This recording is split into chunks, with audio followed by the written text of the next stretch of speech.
Cricket हा खेळ पाहायला मजा येते, पण खरी मजा येते ती कॉमेंट्री ऐकण्यात. आणि या कॉमेंट्रीमध्ये एक नाव नेहमी गाजतं, ते म्हणजे हर्षा भोगले यांचं. त्यांना व्हॉइस ऑफ क्रिकेट का म्हटलं जातं हे त्यांच्या बोलण्यावरूनच समजतं. पण नुकताच हर्षा भोगले IPL मॅचमध्ये दिसलाच नाही आणि त्यानंतर डायमंडसुद्धा गायब होता. अखेर काय झालं नेमकं? का दोघे कॉमेंट्री बॉक्स बाहेर गेले? चला पाहूया संपूर्ण प्रकरण. 21 एप्रिलला KKR वर्सेस गुजरात टायटनची मॅच होती. ही मॅच कोलकात्याच्या ईडन गार्डन्सवर पार पडली. पण या मॅचमध्ये हर्षा भोगले आणि सायमन डल हे दोघेही कॉमेंट्री बॉक्समध्ये नव्हते. यावरून लगेच चर्चेला सुरुवात झाली. बातमी आली की क्रिकेट असोसिएशन ऑफ बंगालने BCCIला पत्र लिहिलं आहे. त्या पत्रात हर्षा भोगले आणि डायमंड डल यांनी कॉमेंट्री करू नये अशी विनंती केली होती. यामागचं कारण होतं पिच क्युरेटर सुजान मुखर्जी यांच्यावर केलेली टीका.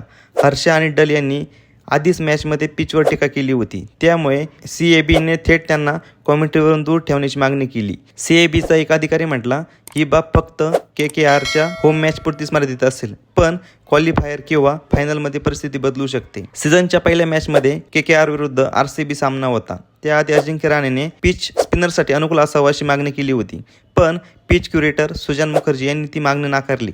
मुखर्जी म्हणाले, पिच BCCIच्या नियमानुसारच तयार होईल. फ्रँचायझीला यात लक्ष घालण्याचा अधिकार नाही. त्यानंतर सायमन डल म्हणाले होते, फ्रँचायझी लाखो रुपये खर्च करते, त्यांना हवं तसं पिच मिळायला हवं.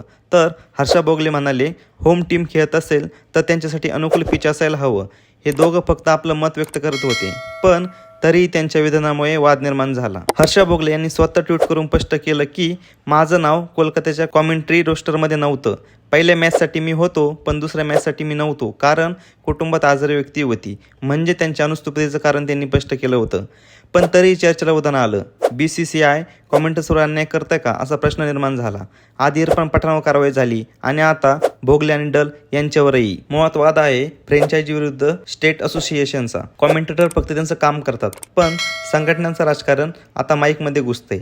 हैदराबाद, कोलकाता, राजस्थान सर्व ठिकाणी हेच चित्र. हर्षा भोगले, सायमन डल, इरफान पठाण हे सगळे क्रिकेटरचे अनुभवी आवाज, पण मत मांडलं की त्यांना गप्प बसवलं जाते.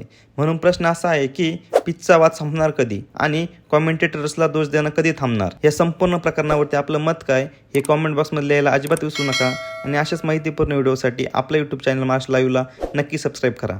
भेटूया नवीन व्हिडिओसह. तोपर्यंत जय महाराष्ट्र.